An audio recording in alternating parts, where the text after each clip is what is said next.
هەر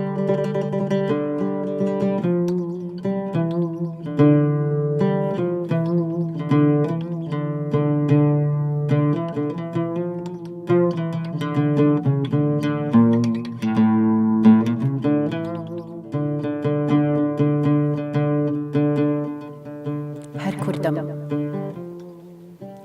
بە دەربەدەری یان لە ماڵی خۆم، لە خاکی عەرەب لە ئێران و ڕۆم، کۆک و کۆشتە بم، ڕووت و ڕەجاڵ بم، کۆشکم دەقات بێ وێرانە ماڵ بم، ئازا و ڕزگار بم، شادان و خەندان، یان زنجیر لە مل لە سووچی زیندان، ساغ بم، جەحێڵ بم، برم گوێزوانان، یان زار و نزار لە نەخۆشخانان، دانیشم لەسەر تەختی خوونکاری، یان لە کۆڵانان بکەم هەژاری، کوردم و لە ڕێی کورد و کوردستان، سەر لە پێناوم گیان لە سەردەستان، بە کوردی دەژیم، بە کوردی دەمرم، بە کوردی دەیدەم وەڵامی قەبرم، بە کوردی دیسان زیندوو دەبمەوە، لەو دنیاش بۆ کورد تێ هەڵدەچمەوە.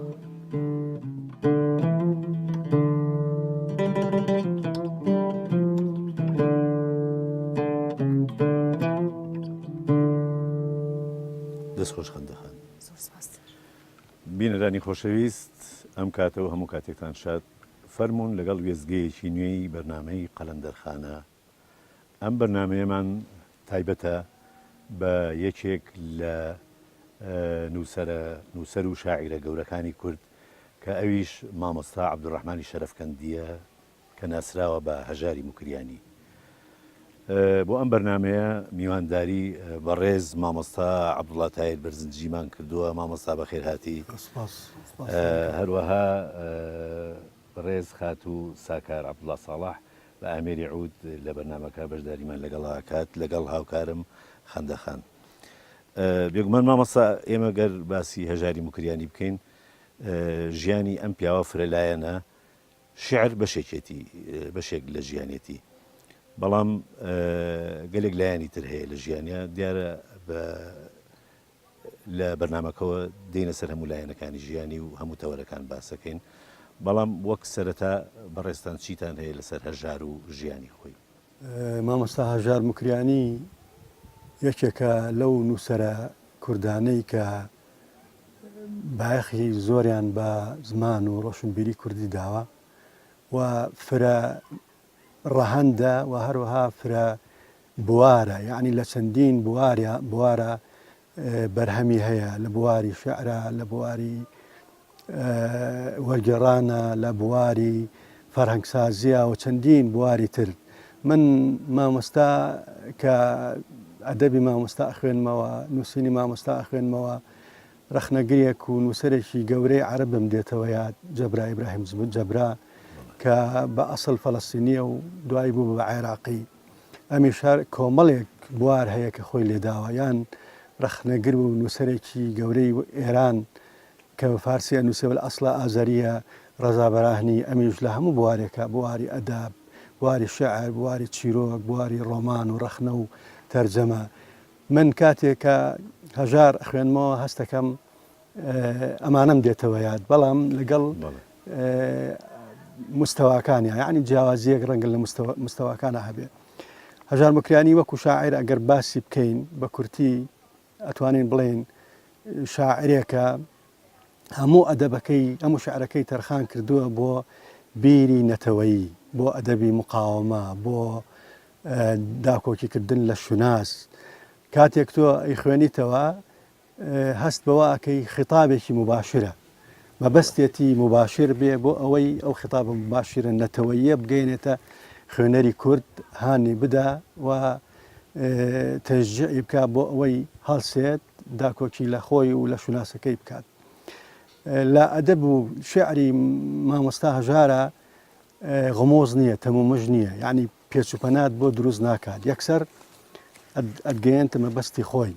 یعنی واتە خطابێکە کە خطابی ئەدەبی یاخود بڵێن نەسی داخراوە نەک نەسی کراوە جیاوازی لە ڕخزیاتکو کەسێکی منەوەر یعنی جیاوازی هەیە لە بینی ئەم دوو مستەڵەحە خطابی داخراو لەگەڵ خطابی کراوە خطابی داخراو ئەو خطابەیە کە قابلی ئەوە نییە هۆمۆزیتا بێت و قابلی ئەوە نییە فرە تەویل بێت ئەویل زۆر هەڵناگرێت تەفسیر زۆر هەڵناگری یەکسەر ئەو نووسرە ئەوێ مەبەستێکی هەیە پەیامێکی هەیە ئەوێ یەکسەر بیگەێنێ بە خوێنەرەکە بەعکسەوە خطابی کراوە و خطابەیەکە قابلی تەفسیر و تەویلی زۆر هەڵەگرێت شێعری مامۆستا هەژار هەر لەم بوارە لەم چوارچێوە ئەسوڕێتەوە و مەبەستی ئەوە نەبووە کە بایەخ بە مەجاز بدا بایەخ بە ئوسلوبی بەلاغی بدات چونکە ئەوە دوورێ خاتەوە پەیامەکەی دوورە خاتەوە ئەم لە خەندەقێکا بووە خەندەقی کوردایەتی بووە سەنگەری داکۆکی لە شوناز بووە ئەمەی ویستووە ئەم جۆرە ئەدەبی ویستووە ئەم جۆرە شێعرە مامۆستایان بەڕێستان شاعیر وەکو وەرگێڕ و وەکو فەرهەنگساز چۆن دەبینن یەکێک لە بوارەکانی تر کە مامۆستا هەژار بایەخی پێداوە بواری فەرهەنگسازیە و لێرەیشە من کاتێکە فەرهەنگەکە گەورەکەی خوێنمەوە دایمەن ئیسفادەشی لێەکەین ئەو فەرهەنگە کۆنانەی عەرەبم دێتەوە یاد مەسەلەن لیسان العەرەب کە گەورەترین فەرهەنگی عەرەبیە و لە سەدەکانی کۆنا نووسراوە هەروەها لە قاموس المحیط یا تاج العروس ئەمانە عەرەب زۆر کۆن بایەخیان بە فەرهەنگداوە و وشەی عەرەبیان تیاکۆ کردو بۆیە بیپارێزن یەکێک لەو کوردانەی کە نەفەسیان زۆر درێژە و بایەخیان بە فەرهەنگداوە مامۆستا هەژارە یعنی ئاگایشی لەوە بووە هیوا هەیە ئێستا فەرهەنگ ئەنووسێت بەڵام ئاگای لە سەنعەتی فەرهەنگسازی نییە مامۆستا هەژار لەمە وەستا بووە جگە لەوەی کە نەیویستووە شتێکی کەم و ئاسان بێنێتە پێشەوە بەڵکو خۆی ماندوو کردووە لەگەڵێ بەڵێ نسبەت ژیانی هەژارەوە ئێمە جگە لە ژیانی ئەدەبیاتی ژیانی لە چەند قۆناغی خەباتی سیاسیش پێک هاتووە هەژار کە سەرەتاکەی خەباتی سیاسی بۆ لە پێناو بنیادنانی کۆماری مەهاباتە و کەسێتێکی زۆر نزیکیش بووە لە پێشەوە قازی محەممەدی نەمەر بێگومان نزیکیش بۆ لە گەلێک کەسایەتی تر وەکو بارزانی نەمر هەروەکو گەلێک کەسی تر وەکو شاعرانیش لە هێمنەوە نزیک بووە ئەم لە سەرتاوە پەیوەندی بە ژێکافەوە کردووە خۆی پێم وایە هەر ساڵی 900 پێش دروستبوونی کۆماری مەهاباتە بەڵێ اینجا ئەوەی وەکو خەباتی سیاسی مامۆستا هەژار جەنابە چەند زانیاری هەیە لە ئەتوانم بڵێم بە کورتی ئەتوانیم بڵێم هەژار مکریانی شۆڕژگەرێکی گەورە و ناوداری کووردە هەر لە سەرەتای تەمەنیەوە لە گەنجێتیەوە لە شۆڕشی لە جمهوریەتی مەهاباتەوە دوای شکستی جمهوریەتەکە ئەمجارە هاتوۆتە کوردستانی عێراق لە ئینشقاقەکە چۆتە سەر خەتی لایداوە لە خەتی مەکتەبی سیاسی لەگەڵ بارزانی نەمرا بووە و هەر ئەو خەتەیشی گرتووە تاوەکو کۆتایی بەڵام مهمەکەی ئەم ئینسانە گەورەی کوردەوە بووە کە لە سەنگەری تێکۆشانە بووە پێشمەرگە بووە بەڵام لە هەمان کاتیشە پێشمەرگەی وشە بووە یعنی قەت وازی لە نووسین نەهێناوە بگرە لەم دێوە چۆ بە ئەو دێ لەم شارەوە چۆ بە ئەو شار هەر بیری لە لای نووسین بووە وەک چۆن بیری لە خەباتی و تێکۆشانی سیاسی و شۆڕژگەرانە بوو بەڵێ ئێستا شعرێکی هەژار بخوێنینەوە حەزەکەم ئەم شعرە تۆزێک لە چونکە زۆربەی شعرەکانی هەژار بەڕاستی پەیوەندی بە کوردایەتی و نیشتیمان پەروەری و شعری نەتەوایەتی و نیشتیمان پەروەریە ئەم شعرە تۆزێک دوور کەوتوێتەوە لەوە بۆیە حەزەکەم بیخوێنمەوە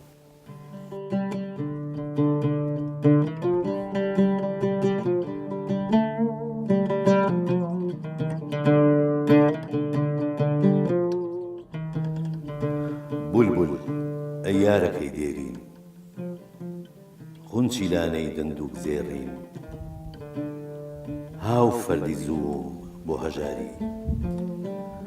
هاوڕێ پێشوم لە دڵداری وەبیرت دێ پاییزی پار ڕەشپۆشی دەشت و زەردیدار گژە و گڤەت لە بادی بوو هەوای پێش تەرمی شادی بوو دەیداخش پێی گەڵا ڕێزان خەبەری مەرگی ئازیزان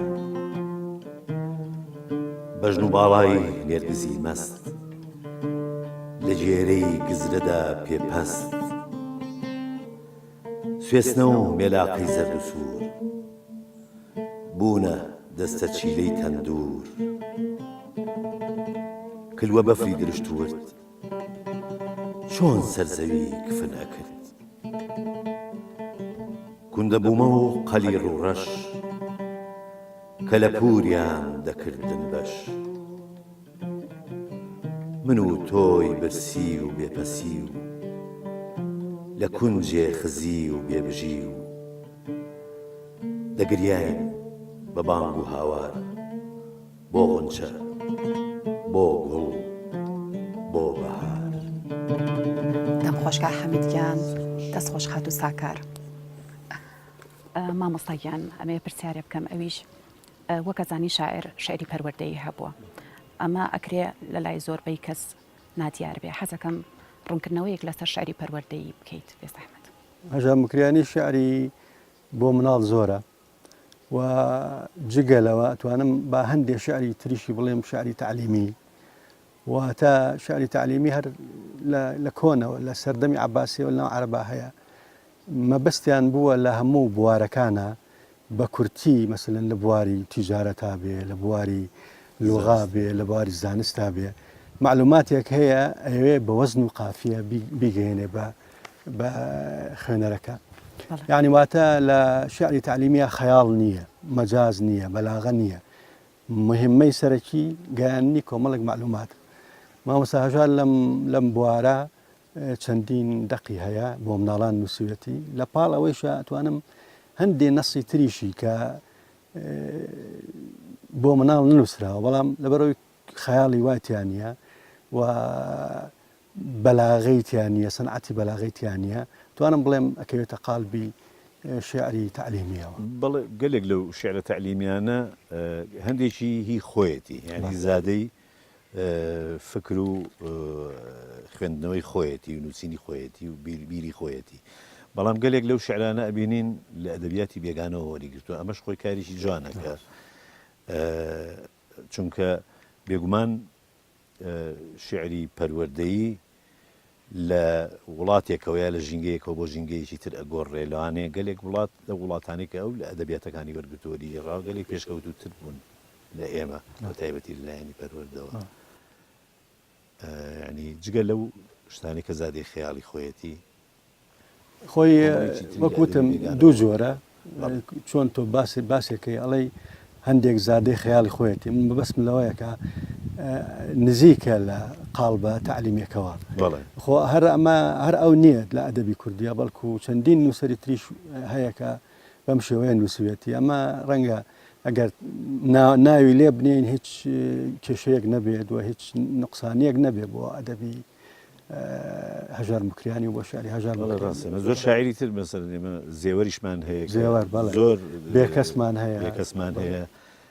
هەر تەنانەت من هەندێک زۆر لە شتی شعری مفتی پێنجونیە ئەو جۆرە شعرانم بینیوە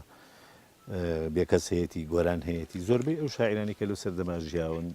ئەویش بەشێک بۆ لەو حاڵەتی کە ئەوان وەکو کەسی ئێستاش هەر بە بەردەوامی هەیە ئەگەر بتوانی ڕوونکردنەوەیەک بدەیت لەسەر کۆی بەرهەمەکانی شاعر کۆی بەرهەمەکانی لە بواری شعرە و لە بواری وەرگێڕانە و لە بواری زکریاتە یاداشتی خۆی نووسێتەوە ئەمانە هەمووی زۆرەکە یعنی ئەتوانم بڵێم وەکو چۆن عەرە بەڵێ غەزیر الئینتاج یعنی زۆر نووسە یەکێکە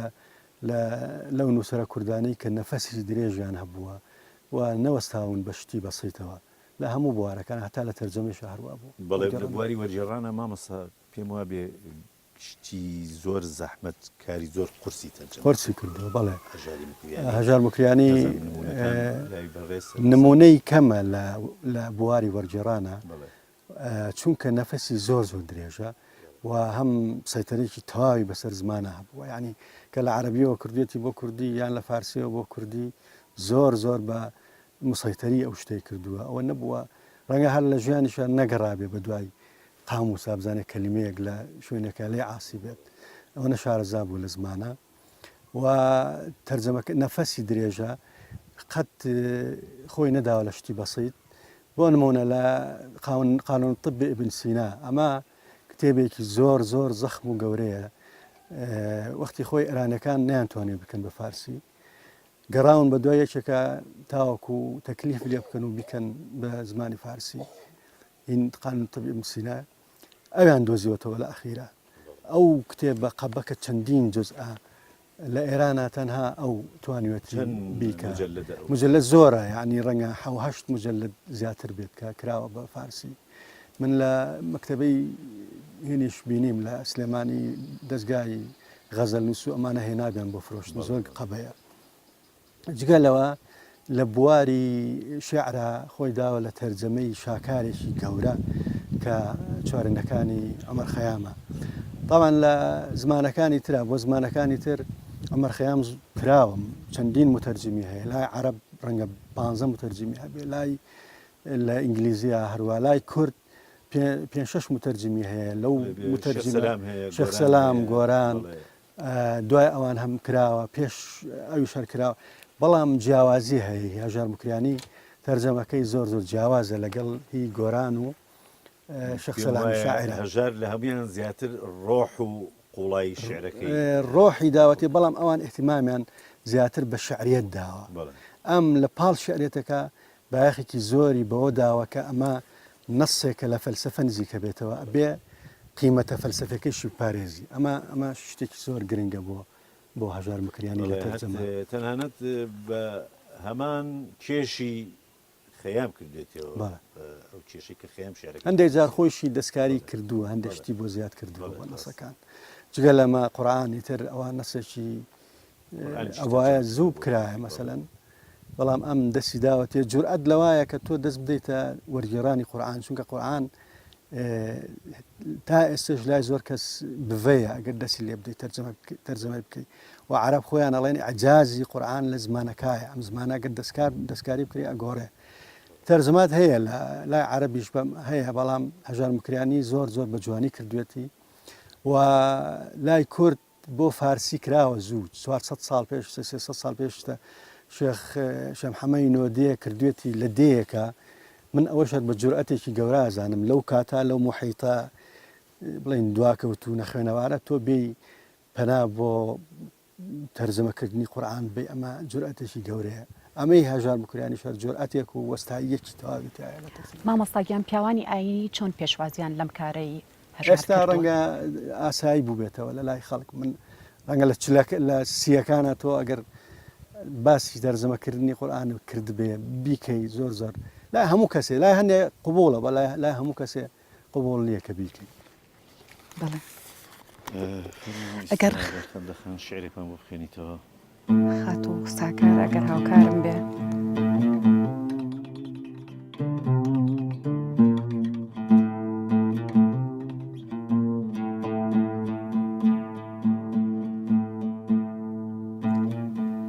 ڕۆژی خۆشیت هاتە ئاسۆ ئەی گەلی خەمباری کورد ڕۆژ هەڵات ڕۆشن دەکا شەوگاری تاڵ و تاری کورد کۆتری پیکاسۆ کە موشتەی هێمنی هێناگوتی مرد بەسەر چوو ڕۆژی ئیستیعباد و ئیستیزماری کورد کەوتە لەرزە تەنبەڵی خاین بەگەل مێشک و دڵی توندە ڕیشەی داکوتە هێزی پڕولی تاری کورد هێزی ئیستعمار کە هێندێک مفتەخۆری زگزلن چەرمی ملیان خۆش دەکا زۆر زوو تەناف و داری کورد زوو دەبێ ئاسنگەر و جووتێر بە کووت و داسەوە هەڵبرن بووکتن بە جوود ئەستۆ سەری بەدکاری کورد.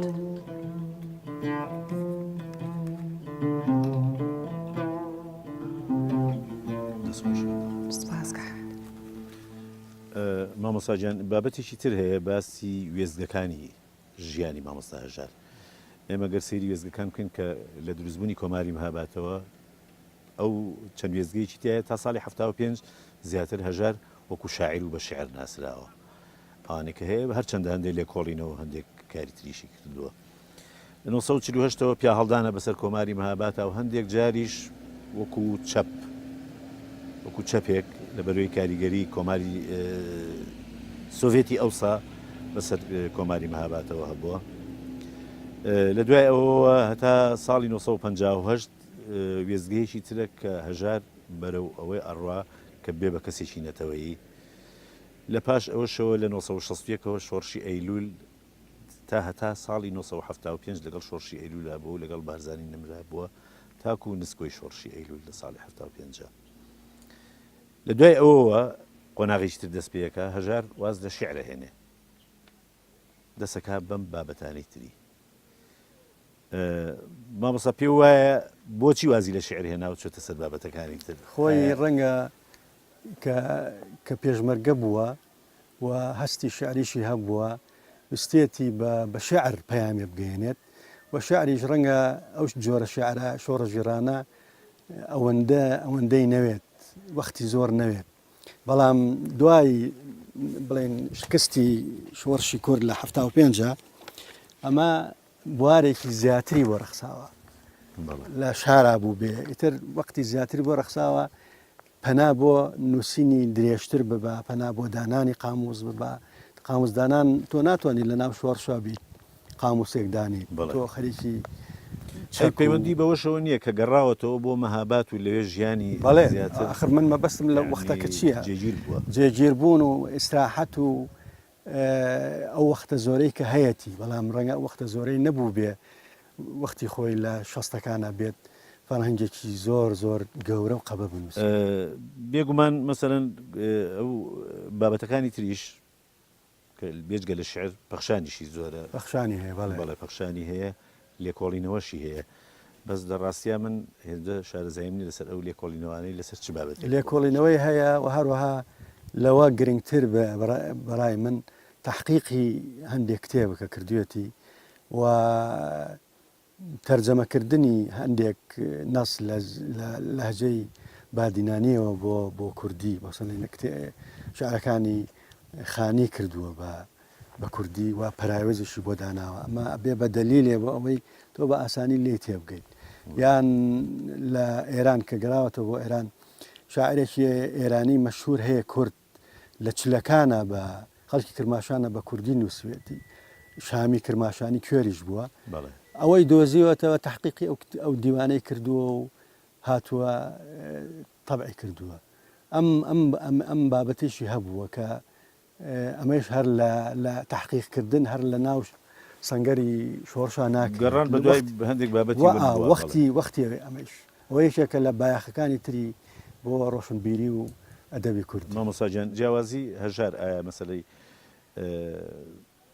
گەلێک هەن لە بواری وەرجێڕانەوە گەلێک کەس هەن کە بە کوردیەکی زۆر پارا و جوان گەلێک بابەتی وڵاتانی تر و ئەدەبی وڵاتانی تریان لە زمانی ترەوە وەرجێڕاوەتە سەر کوردی بەڵام پێم وایە زمانەکەی هەژار هەر بە تایبەتی هەر بە تایبەت زمانێکی کوردی پەتیە هەژار مکریانی زمانەکەی ئەو زمانە لە تەرجەمەشە ڕەنگی داوەتەوە. ئێستا ئێمە زۆر متەرجمی ئێستامان هەیە لەبەرەوەی زمان نازانن هەست ناکەی یعنی مسەیتر بن لە تەرجەمە دوور جیلێکی زۆر دوورە لە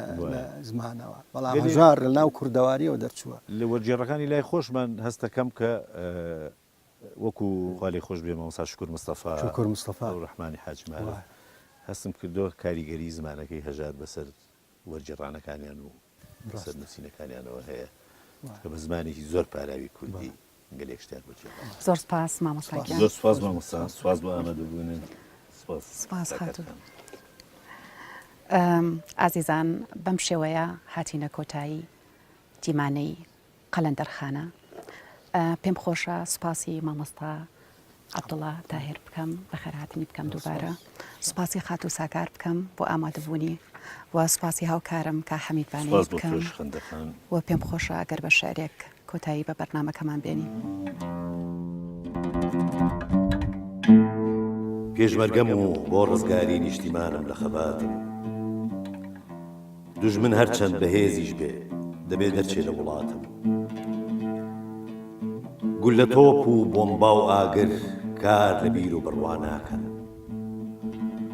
ماڵ و سەر و خوێن و گیانم قوربانی ئەم ئاو و خاکەن ڕۆڵی ئازای کوردستانم دوژمنی داگیرکەرانم بۆ سربەخۆبوونی گەلم بەختی دەکەم ماڵ و گیانم زۆر لە مێژە کوردە کوژرێ لە مەیدانە خوێنی ئەڕژێ شار و گوندی وێران دەکرێ مێشکی کیژ و لاوی دەبژێ بەڵام لاوی کورد لە مردن سڵ ناکات و خۆڕاگرە بیر و بڕوای کوردایەتی بۆ گیانی دوژمن ئاگرە ڕۆڵی ئازای کوردستانم دوژمنی داگیرکەرانم بۆ سربەخۆبوونی گەلم بەختی دەکەم ماڵ و گیانم سوێندمان بە خوێنی شەهیدان تۆڵە لە دوژمن دەستێنین داگیرکەرانی کوردستان لە ڕەگ و ڕیشە دەردێنین سوێندمان بە خاکی کوردستان دەبێ کوردستان ئازادکەین داگیرکەر لە خاکمان دەرکەین گیانی شەهیدانمان شادکەین ڕۆڵی ئازای کوردستانم دوژمنی داگیرکەرانم بۆ سربەخۆبوونی گەلم بەختی دەکەم ماڵ و گیان